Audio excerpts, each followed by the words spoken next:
This photograph, I'm looking at myself again, but this was taken by one of the members of the little assembly that I had when I was the pastor of, it was known as Glad Tidings Hall, Victoria Road, Cleveland.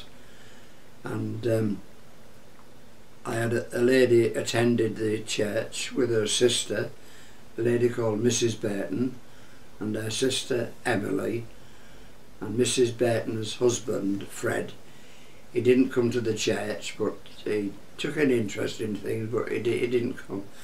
And one day he told his wife, "Tell Mr. Pinchbeck to come round this afternoon with his collar on and everything, and I want to take a photograph." And the photograph is now in front of me, and this goes back because I took Cleveland's assembly. How I got there was the fact, when I was in Hull, I was the bookkeeper for this large firm of wholesale fish merchants, and when the Second War was declared, most of the trawlers were commandeered by the government for minesweeping, and they all had to go into service, and my firm was transferred to Fleetwood, and I had to go with them to see to the books and all that sort of business. And I had to get lodgings first of all, and I lodged with Pastor and Mrs. Charles Duncan. They were in charge of the Assemblies of God in Fleetwood, because it was known as the Fleetwood Full Gospel Church at Lowther Road in Fleetwood. But then eventually Mrs. Duncan used to look after the Cleveland Assembly, but she gave it up because she was so tired, and then she asked if I would consider. So I said, well, give me a month or two just to think things over, and I had a word with my wife Grace about it all and everything.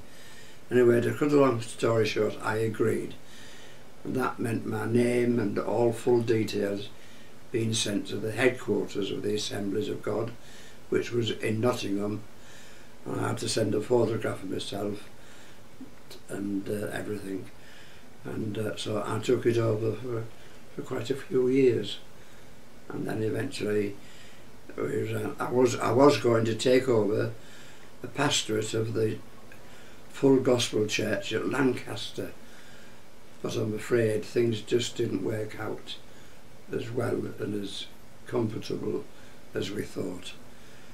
So that was it. But I enjoyed my years with there.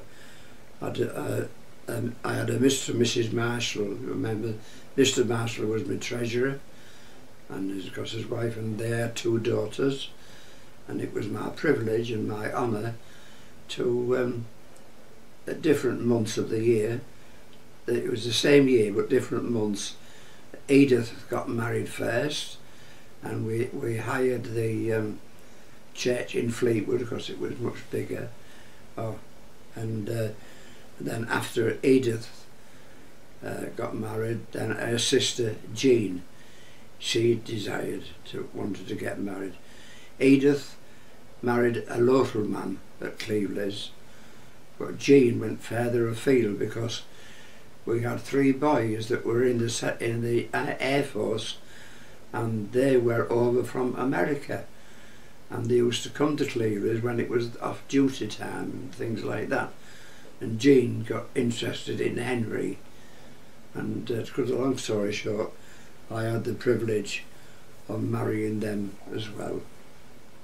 But Edith and Dick are now with the Lord, and as far as I know, Jean is still living in Georgia in the States.